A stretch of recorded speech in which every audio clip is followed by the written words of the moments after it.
మిత్రులందరికీ నమస్కారం.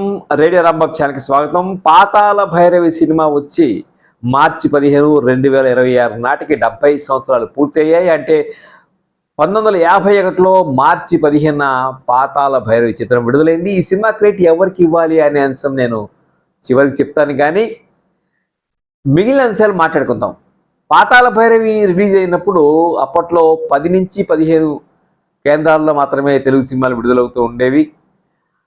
అలా 13 కేంద్రాల్లో దీన్ని రిలీజ్ చేశారు. ఈ 13 కేంద్రాల్లో 10 కేంద్రాల్లో శతదినోత్సవం చేసుకుంది, మరో 3 కేంద్రాల్లో 90 రోజులు ఆడింది.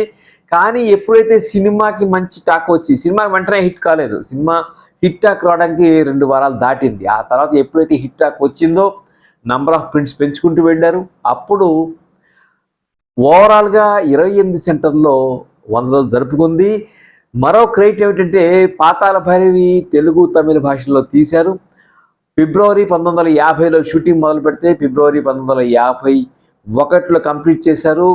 మార్చి మొదటి వారంలో సెన్సార్ పూర్తి చేసుకుంది సినిమా. ఈ సినిమా 175 రోజులు ఒకే థియేటర్లో ప్రదర్శితమైనటువంటి సినిమాగా చెప్తారు. ఎందుకంటే అంతకుముందు మొదటి సిల్వర్ జూబ్లీ సినిమా బాలరాజు అంటారు, కానీ బాలరాజు ఏలూరులో షిఫ్ట్స్ ద్వారా దాన్ని ప్రదర్శింపజేశారు. పాతాళ భైరవి మాత్రం 175 రోజులు ఒకే థియేటర్లో నడిచింది. తర్వాత 200 రోజులు కూడా జరుపుకున్నటువంటి చిత్రం. అలా మరొక క్రెడిట్ ఏమిటంటే ఎన్టీఆర్ 2 భాషల్లో హీరోగా నటించినటువంటి క్రెడిట్ కూడా ఎన్టీఆర్కి వస్తుంది. తెలుగు, తమిళ భాషల్లో నటించారు.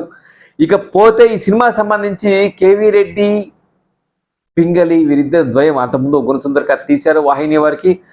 ఎప్పుడైతే 1950లో షావుకారు విజయవాడకి ఒక సెట్ బ్యాక్. షావుకార్ సినిమా మంచి పేరు వచ్చింది, కానీ ఆ సినిమాకి కమర్షియల్గా సక్సెస్ కాలేదు. అప్పుడు జానపదాలు తీస్తే, అంటే జానపదాలు కొంచెం పాపులర్గా ఉన్నాయి, జానపదాలు తీద్దాం అనుకునేటువంటి దృష్టితోటి కేవీ రెడ్డిని వాళ్ళు ఇన్వైట్ చేశారు. కేవీ రెడ్డి తన ఆస్థాన రచయిత పింగల్ ద్వారా విజయాలో ప్రవేశించారు. అయితే హీరోగా ఎవరిని తీసుకోవాలి అనుకున్నప్పుడు మొదటగా కేవీ రెడ్డి మదిలో ఉంది ఎన్టీఆర్ కాదు, మొదటగా కేవీ రెడ్డి మదిలో ఉన్నది అక్కినేని. దానికి కారణం అప్పటికి ఆయన చాలా ఎస్టాబ్లిష్ హీరో ఒకటి, రెండోది ఏమిటంటే ఆయన చాలా జానపద చిత్రాల్లో నటిస్తూ ఉన్నారు, అదొక కారణం.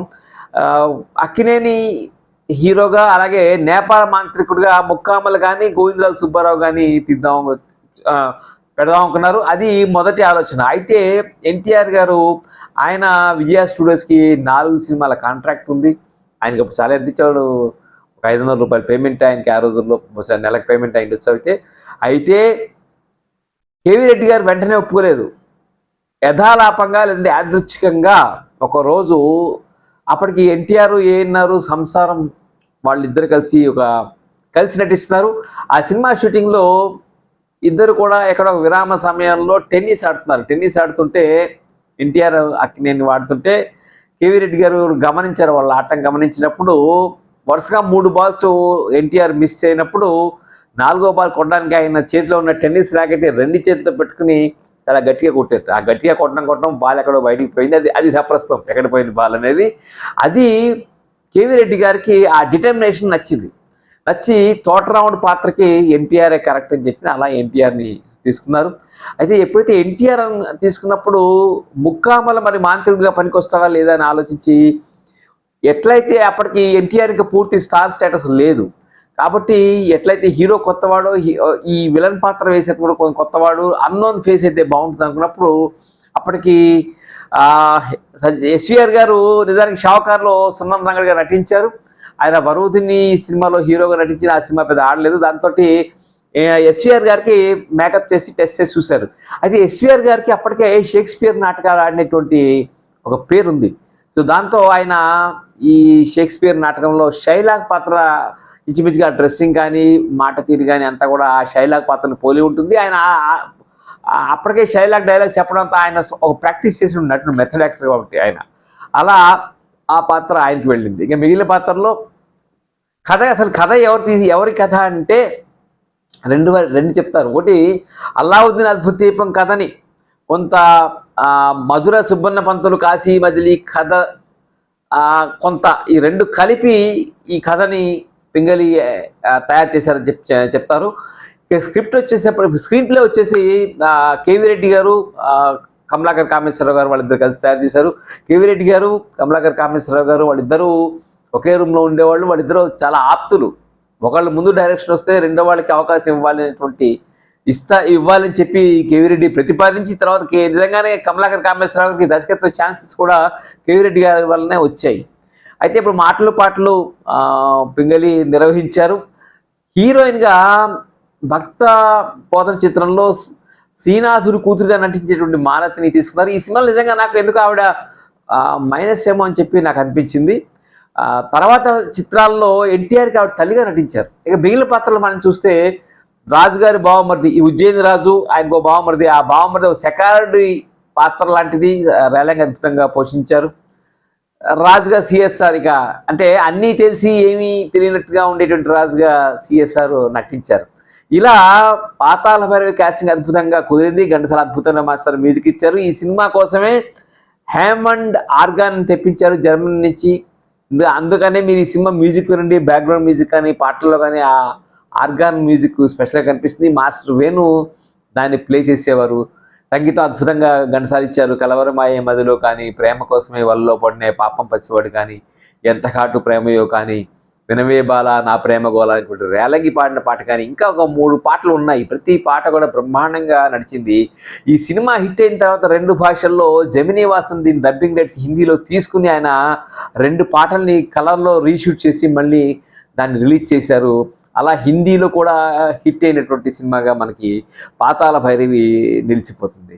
ఇలా పాతాళ భైరవి ఎలా చూసినా కూడా పాతాళ భైరవి ముఖ్యంగా పింగళి రచన చమత్కృతికి అలాగే సామర్థ్యానికి ఒక గొప్ప గీటురాయిగా నిలుస్తుంది. మనకి నిజంగా చూసినట్లయితే కొన్ని చోట్ల ప్రధానంగా డింగరి అనే మాట, డింబక అనే మాట, సాహసం చేరా డింబక, నరుడా ఇమి నీ కోరిక, అలాంటి పాటలే కాకుండా అప్పుడు మనకి సదాజప్పుడు పద్మనాభం నేపాల మాంత్రకుడి అసిస్టెంట్గా వేస్తాడు కదా, జనం కోరింది మనం ఛాయ్ వల్ల, మనం చేసింది జనం చూడవల్ల అని చెప్పి అడుగుతాడు. ఇట్లాంటివన్నీ కూడా అద్భుతమైనటువంటి సంభాషణలు పింగళి సమకూర్చారు. అలా పాతాళ భైరవి అంటే మొదటి 2 వారాలు మౌత్ టాక్ ద్వారా ఒక గొప్ప చిత్రంగా నిలిచిపోయింది.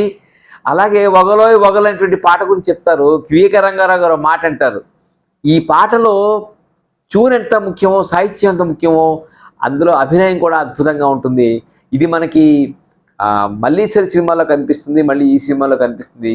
పిలిచిన బిగోట్రా పాటలో అభినయం కూడా అంతే ముఖ్యం. ఇక్కడ కూడా వగలోయ్ వగలైనటువంటి పాటలు కూడా ఈ అభినయం లక్ష్మీకాంతం అద్భుతంగా చేస్తుంది. పశుమతి అద్భుతమైనటువంటి కొరియోగ్రాఫ్ చేశారని చెప్పి చెప్తారు. అలా పాతాళ భైరవి సిబిఎన్ ఐబిఎన్ వాళ్ళు నిర్వహించినటువంటి బెస్ట్ 100 మూవీస్ పూర్లో కూడా ఈ సినిమా చోటు దక్కించుకోవటం విశేషం. ఈ సినిమా రిలీజ్ అయిన తర్వాత ఎన్టీఆర్ యాక్చువల్గా ఆయన అప్పుడు స్టార్ అయిపోయారు. అలాగే ఎస్సీఆర్ ఒక అద్భుతమైనటువంటి విలన్గా రూపొందారు.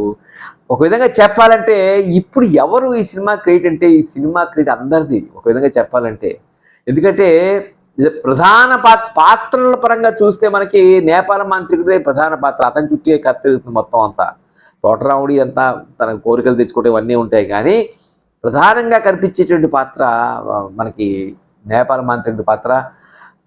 రచనా వైదుష్యం అంతా మనకి పింగళి గారిలో కనిపిస్తుంది. అలాగే స్క్రీన్ ప్లే కేవీ రెడ్డి గారి స్క్రీన్ ప్లే గురించి చాలా చెప్తారు కదా. ఆయన ఒకసారి ఒక సీన్ కన్సీవ్ చేస్తే ఎన్ని అడుగులు కూడా తీస్తారు అనేటువంటి ఒక క్లారిటీతో ఉంటారని చెప్తారు కదా. ఇందులో ఒకే ఒక మాట యాడ్ చేశారట, రేలంగి ఒక చోట అంటారట, చెవులు పోతాయంటే ఎవరివి నావా నీవా అని, ఎవరివి నావా నీవా, ఇది ఒకటే మాట యాడ్ చేశారట. అలా ఒక అద్భుతమైనటువంటి స్క్రీన్ ప్లే, అద్భుతమైనటువంటి రచన, నటనా పరంగా అద్భుతంగా సిఎస్ఆర్ కానీ అలాగే తోటరావుడి తల్లిగా నటించినటువంటి ఆవిడ సురభి కమలాబాయి కానీ వీళ్ళందరూ కూడా అద్భుతంగా నటించినటువంటి సినిమా పాతాళ భైరవి. ఇందులో మార్కస్ బ్యారెట్లే ఛాయాగ్రహణం గురించి ఎలా మర్చిపోతాం. అందులో అసలు విజయవాడ సినిమాల్లో పున్నమి జాబిలి అద్భుతంగా కనిపిస్తుందని చెప్తారు కదా, అది ఈ సినిమాతోనే స్టార్ట్ అయింది.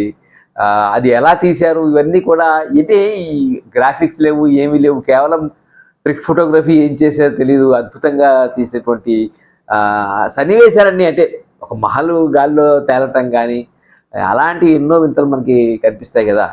అవన్నీ కూడా రాజకుమారిని తీసుకొచ్చినప్పుడు వచ్చినటువంటి దృశ్యాలు కానీ ఇవన్నీ పాతాళ భైరవిని అంటే ఒక కల్ట్ క్లాసిక్, అంటే మామూలు క్లాసిక్ కాదు, కల్ట్ క్లాసిక్గా చేశాయి. అది పాతాళ భైరవి ప్రత్యేకతగా మనం చెప్పుకోవచ్చు. ఈ సినిమా వచ్చిన తర్వాత దుర్గా కళామందిర్లో విజయవాడలో వచ్చిన తర్వాత 2 ఏళ్ల తర్వాత మళ్ళీ రిలీజ్ చేసినా కూడా అప్పుడు కూడా 11 వారాలు ఆడిన సినిమాగా ఈ సినిమాని చెప్తారు. నిజానికి 1951లో చాలా జానపద చిత్రాలు వచ్చాయి, అన్ని సినిమాలు హిట్ అవ్వలేదు. పాతాళ భైరవి ఒక్కటే డిఫరెంట్గా నిలిచి ఆడింది. ఇప్పుడు చెప్పండి, పాతాళ భైరవి చిత్ర విజయానికి క్రెడిట్ ఎవరికి ఇవ్వాలి, ఎవరికి ఇస్తారు? మీరైతే ఎవరికి ఇస్తారు? నేనేమంటానంటే మొదటగా అటు దర్శకుడు, అటు రచయిత కేవీ రెడ్డి, పింగళి వాళ్ళిద్దరికి ఇవ్వాలి. తర్వాత నటుల పరంగా చూస్తే నేను డెఫినెట్గా ఎస్వి రంగారావు గారి ఆహార్యం కానీ, ఆయన మాట ఉచ్చారణ పలికే తీరు అద్భుతం. ఆ తర్వాత మిగిలిన వాళ్ళందరూ ఎన్టీఆర్ వీళ్ళందరూ కూడా తర్వాత వస్తారు. ఇందులో చిన్న చిన్న వాళ్ళు అంజిగా స్థిరపడిపోయాడు ఆయన బాలకృష్ణ, అలాగే ఈ ఆయన గమ్మత్త నవ్వుతాడు. రేలంగి తప్పు అని చెప్పి ఆయన ఒక ఊత పదం వాడతాడు. అలాగే సదాశపుడుగా పద్మనాభం చాలా హార్డ్లీ 17-18 ఏళ్ల వయసులో ఆ పాత్రను పోషిస్తాడు. మోసంగురు అని చెప్పి ఇట్లా గమ్మత్తుగా పరిగెడుతూ ఉంటాడు. ఇలా ఇన్నని చెప్పుకోవాలి. పాతాళ భైరవి విశేషాలు అనేకం చెప్పుకుంటే అలా వస్తూనే ఉంటాయి. సరైన ప్రింట్ ఎందుకు నాకు యూట్యూబ్లో కనపడలేదండి. ఈటీవీ విన్ వారి ఛానల్లో ఈ సినిమాని మీరు వీక్షించవచ్చు. చాలా రిలీజ్ చేసినటువంటి సందర్భంగా ఎవరైనా పూనుకుని పాతాళ భైరవిని రీమాస్టర్ చేసి రిలీజ్ చేస్తే బాగుంటుంది. మాయాబజార్ సినిమాని రంగుల్లో మార్చినప్పుడు పాతాళ భైరవిని కూడా రంగుల్లో మారుద్దామని అనుకున్నారు, కానీ అది ఎందుకో కార్యరూపం దాల్చలేదు. అది కార్యరూపం దాల్స్తే బాగుండేదేమని చెప్పి అనిపిస్తుంది. ఇది పాతాళ భైరవి గురించి 75 ఏళ్ళు పూర్తి చేసిన సందర్భంగా నాకు తెలిసిన సమాచారం మీతో షేర్ చేశాను. ఇంకా మీకు అదనపు సమాచారం తెలిస్తే తప్పకుండా షేర్ చేయండి, లైక్ చేయండి. ఈ వీడియో మీకు నచ్చితే రేడియో రాంబాబు ఛానల్కి మర్చిపోకుండా సబ్స్క్రైబ్ చేయండి. నమస్కారం.